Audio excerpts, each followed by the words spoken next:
মূর্তি পূজার অনুষ্ঠানে যে সকল হুজুরেরা যাচ্ছেন এবং তারা নিরাপত্তার চাদরে ঢাকবার জন্য যাচ্ছেন, আমরা আশ্চর্য হচ্ছি, অবাক হচ্ছি। এই কিছুদিন আগেই তো আপনারাই ফতোয়া দিয়েছিলেন, আপনারাই বলেছিলেন ধর্ম যার যার, উৎসব সবার, এটা যারা বলে তারা স্পষ্ট শিরকের মধ্যে আছে। আপনারাই বলেছিলেন এই কিছুদিন আগেই যে আপনারা মূর্তি পূজার সাথে, মূর্তির সাথে মিশে গিয়েছেন। আপনারা মসজিদে আসলে এটা বলেন, মূর্তির পূজায় গেলে, মন্দিরে গেলে এটা বলেন। অথচ সেই আপনারাই আজকে কোন ফতোয়ার উপরে ভিত্তি করে আপনারা মন্দিরগুলোতে যাচ্ছেন, নাড়ু খাচ্ছেন, মন্দিরগুলোতে বসছেন, আপনার সামনে ঢোল বাজনা বাজিয়ে দেওয়া হচ্ছে, সেটা চুপচাপ করে শুনছেন, আনন্দ চিত্তে বলছেন, মোসাফা করছেন, বুকে জড়িয়ে ধরছেন। অথচ নিরাপত্তার চাদরে আবদ্ধ করতেই যদি আপনাকে হয়, তাহলে নিরাপত্তাটা কিভাবে হবে? অন্য ধর্মের প্রতি নিরাপত্তার সাজেশন কি আল্লাহ রাসূল দেন নাই? সেই সাজেশনটা কি হবে? আজকে আপনারা আমাকে গালি দিতে পারেন, আমাকে হাজার লক্ষবার গালি দেন, আমার ফতোয়ার পরিবর্তন হবে না। আগেও বলেছি, এখনও বলছি, আপনারা নিরাপত্তা দিবেন দূর থেকে। তাদের মন্দির, তাদের উৎসব, তাদের ধর্মীয় চিন্তাধারা তারা পালন করবে। আপনার কাজ হচ্ছে দাওয়াত দেওয়া। দাওয়াত যদি গ্রহণ না করে, পালন করবে, আপনি চারপাশ থেকে নিরাপত্তা দিবেন, তাদের কোনো অসুবিধা নয়, সে দায়িত্ব আপনার। কিন্তু আপনি মূর্তির নিকটবর্তী হয়ে, যেটা সম্পর্কে আল্লাহ তাআলা কোরআন শরীফে সূরা হজের 30 নম্বরে বলেছেন, আল্লাহ তাআলা বলেন ফাজতানিবুর রাজসা মিনাল আওসান। আল্লাহ তাআলা বলেন তোমরা খবরদার মূর্তির নিকটবর্তী হও না, এটা তোমাদের জন্য অপবিত্র।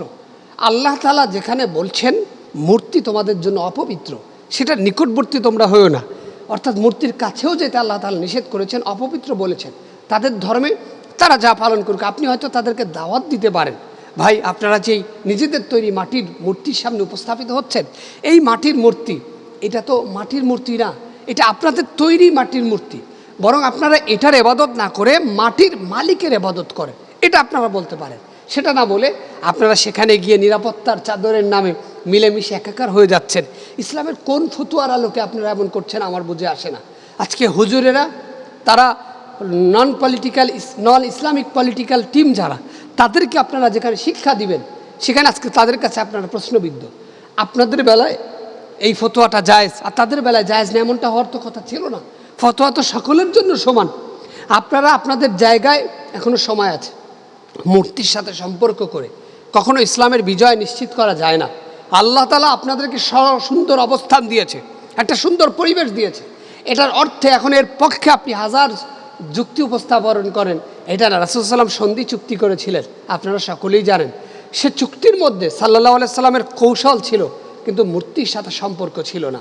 সুতরাং এই মূর্তি সম্পর্কিত ইসলামিক বিষয়গুলোতে আপনারা যদি সতর্ক না হন, শিরকের দিকে যদি চলে যান, তাহলে আল্লাহর কাছে কি জবাব দেবেন? আর যারা মুসলমান সন্তানেরা আছেন, ওখানে যাচ্ছেন, ভাই, ওদের তো আহ্বান জানাই, ওখানে যাবেন না।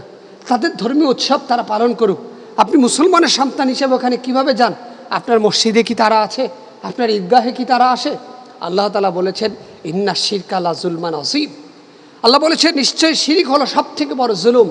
সমস্ত গোনা আল্লাহ মাফ করবেন, শিরকের গোনা মাফ করবেন না। যারা মূর্তি পূজায় যায়, অংশগ্রহণ করে, যারা সেখানে থাকে, অবস্থান করে, তাদের এটাকে সহাবস্থান এবং তাদেরকে সাপোর্ট দেয়, তাদের গান নাচ ধর্মীয় উৎসবের সাথে যারা একাকার হয়ে যায়, নিঃসন্দেহে তারাও শিরকের মধ্যে আছে।